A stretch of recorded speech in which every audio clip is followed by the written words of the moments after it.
오늘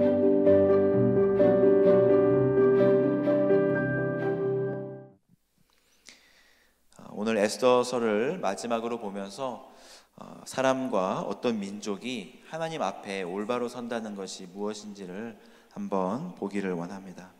하나님은 우리에게 승리를 명령하지 않으셨습니다. 승리는 하나님의 손에 있는 것이지 사람들의 손에 있는 것이 아니기 때문입니다. 승리를 주시겠다고 말씀하신 적은 있으시고요, 내가 너와 함께 하겠다고 말씀하신 적은 있으시지만 너가 스스로 승리를 쟁취하라고 하신 적은 없으셨습니다. 주님은 분명히 우리에게 말씀하십니다. 내가 세상을 이기었노라. 그렇다면 우리가 세상에서 살아가면서 하나님 앞에서 올바로 살아가는 자세는 무엇일까요? 하나님이 다 이기신 싸움이니까 우리는 아무것도 안 해도 되는 것일까요? 아니요, 우리에게는 여전히 전쟁이 남아 있습니다. 해야 할 사명과 일들이 우리에게 주어진 것이죠.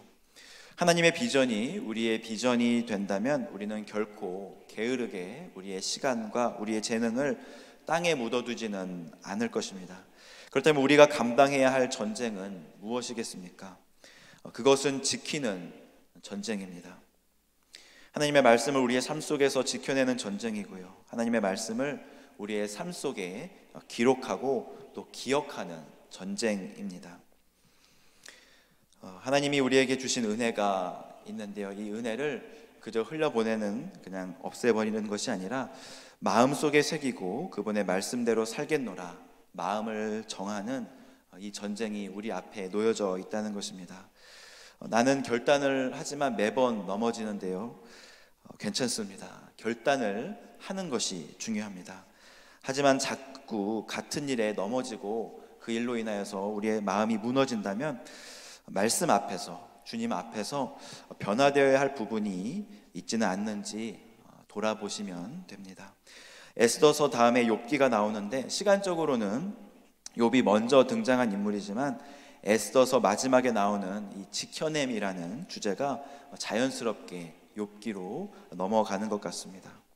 욥이라는 인물은 하나님의 말씀을 지켜낸 사람이었습니다. 전쟁의 결과로만 따지면 욥은 결코 승리자라고 말할 수 없겠죠. 사탄과의 전투에서 그 어느 곳에서도 승전보를 울리지 못했습니다. 가족을 지키지도 못했고요, 재산도 다 날아갔습니다. 우리 주변에 욥과 같은 그런 형편에 있는 사람이 있다면 세상 사람들은 그를 향해서 절대로 승리자라는 표현을 하지 않을 것입니다. 하지만 그는 승리하였습니다. 어떻게 그가 승리하였나요? 그는 믿음 안에서 버텨낸 것입니다. 그의 부인은, 그의 아내는 그를 향해 죽으라고 하였지만 욥은 절망하지 않았고 또 스스로 자기 비하를 하지 않았습니다. 오히려 아내를 점잖게 타일렀죠. 하나님은 그의 모습을 의롭게 보셨습니다. 성경은 그를 기록할 때 온전하고 정직한 자다 이렇게 기록합니다. 다시 에스더서로 넘어와서 오늘 말씀에는 지키다라는 그런 표현이 많이 등장을 합니다. 그리고 기록하다라는 말도 많이 나오죠. 무엇을 지키라고 합니까? 불임에 대한 둘째 편지를 지키라고 하였습니다. 그 편지 자체가 귀중한 것일 수도 있지만 그 편지의 내용이 중요한 것입니다. 그 편지의 내용은 31절 말씀에서 함께 보겠습니다. 정한 기간에 이 불임일을 지키게 하였으니 이는 유다인 모르드게와 왕후 에스더가 명령한 바와 유다인이 금식하며 부르짖은 것으로 말미암아 자기와 자기 자손을 위하여 정한 바가 있음이더라. 불임절을 지키라는 것이 편지의 내용입니다. 왜 불임절을 그들은 지켜야 했습니까? 불임절에 그들은 구원을 얻었기 때문입니다. 에스더 왕후가 아하수에로 왕 앞에 나가기 전에 모르드게와 수산에 있는 유다 백성은 금식하며 하나님 앞으로 나아갔습니다. 그 기도의 제목은 무엇이겠습니까? 나라를 구원해달라는 기도였고, 조금 더 구체적으로는 왕후 에스더가 3일 후에 왕에게 나아가는데 규례를 어기고 나아갈 때 왕후의 목숨을 지켜주시고 은혜를 베풀어 달라는 기도를 그들은 합심하여서 중보하며 기도하였던 것입니다. 그리고 하나님은 그 기도를 들어주셨고 온 유다 백성을 죽을 수밖에 없는 그런 환경에서 구원해 주신 것입니다. 이 하나님의 구원 역사를 잊지 말자고 우리 다 함께 기억하자고 그들은 불임절을 지키겠노라 다짐을 한 것이죠. 얼마나 견고하게 그 편지를 지켰으면 오늘날까지도 이스라엘 사람들은 불임절을 지키고 있는 것입니다. 29절 말씀에는 굳게 지켰다고 나오고요, 30절에는 유다 모든 사람에게 보내어졌다고 나오고, 31절에 불임절을 지키게 하였다, 정한 바가 있다 이렇게 나오고요, 32절에는 견고하게 하였다고 나옵니다. 그리고 그들은 이것을 기록하였습니다. 32절 말씀 함께 보시겠습니다. 에스더의 명령이 이 불임에 대한 일을 견고하게 하였고 그 일이 책에 기록되었더라. 유다 민족은 이방 땅에서도 계속해서 이 불임 절기를 지켜냅니다. 하나님의 구원을 그들은 기억해냅니다. 마음에 기록하고 마음을 정하여서 잊지 않는 것입니다. 우리에게도 지켜야 할 무엇인가가 있습니다. 바로 주님이 우리를 구원하셨다는 것을, 이 사실을 마음에 지키고 우리가 새겨야 합니다. 주님이 우리에게 승리를 주실 것이라는 소망도 우리는 지켜내야 합니다. 그리고 그 주님이 우리와 함께 하신다는 믿음도 우리의 삶 속에서 지켜내야 하는 것입니다.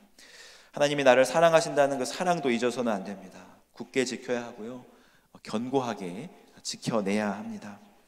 하나님의 은혜를 기억하는 것이 우리의 승리입니다. 구원의 역사를 마음에 새기는 것이 우리의 전쟁이고요, 어떤 어려움이 와도 십자가만을 꼭 붙잡는 것이, 마음으로 꼭 쥐고 있는 것이 우리의 피 흘림인 것이죠. 십자가를 지키십시오. 주님을 붙잡으십시오. 주님의 은혜가 계속해서 우리의 삶에 흐를 수 있도록 기도와 말씀과 또 찬양과 주일 예배와 새벽 예배와 삶을 나누는 것과 간증 나눔이 그치지 않도록 여러분의 삶을 조금씩 조정해 가시기를 바랍니다. 이것이 하나님 앞에서 온전한 삶입니다. 고난이 왔을 때도 주님의 은혜를 기억하고 주님께 부르짖어야 하겠지만, 삶이 평온하고 우리 삶에 문제가 없다고 느껴질 때에도 우리는 주님의 은혜를 기억하고 그 은혜가 우리를 통해서 다른 이들에게 흘러가도록 해야 합니다. 받은 은혜는 흘려보내셔야 또 다른 은혜가, 새 은혜가 넘쳐날 줄 믿습니다.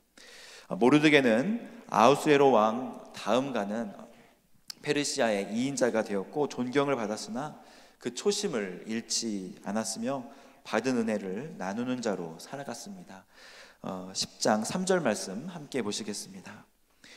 유다인 모르드게가 아하수에로 왕의 다음이 되고 유다인 중에 크게 존경받고 그의 허다한 형제에게 사랑을 받고 그의 백성의 이익을 도모하며 그의 모든 종족을 안위하였더라. 성경 인물들 중에 이렇게 하나님 앞에서 칭찬받은 자가 많지 않은데 요셉이나 다니엘, 다윗 정도의 이런 훌륭한 인물이 에스더서에 숨어 있었습니다. 이 정도의 영향력을 가진 리더로서 허다한 형제에게 사랑을 받기가 쉽지 않고요, 또 크게 존경받기가 쉽지 않습니다. 모든 관심의 포커스가 자기 자신에게 쏠릴 만도 한데 모르드게는 그렇게 하지 않았습니다. 페르시아의 2인자로서 여러 가지 정치적 이슈가 복잡하게 연결되어 있음에도 불구하고 그는 유다인의 이익을 도모하며 그의 모든 종족을 안위하였다고 하였습니다. 그는 은혜를 베푸는 자였습니다. 그의 직분과 힘을 가지고 은혜를 베풀기도 했겠지만 그가 가진 것 중에 일부를 또 나누며 가난한 자를 돌아보는 그런 삶을 살았으리라 생각이 됩니다. 말씀을 맺겠습니다. 우리를 구원하신 주님의 은혜를 우리가 기억하는 것이 온전한 삶의 모습입니다. 그리고 그 십자가를 붙잡고 놓지 않는 것이 우리의 승리인 줄 믿습니다. 그 승리의 은혜가 오늘 우리의 삶에 흐르고 나를 넘어서서 우리 가정과 우리 교회와 세상에 주님의 승리의 기쁨과 평안이 되어서 흘러가게 되기를 주님의 이름으로 축복합니다. 이 시간 말씀을 놓고 함께 기도하겠습니다.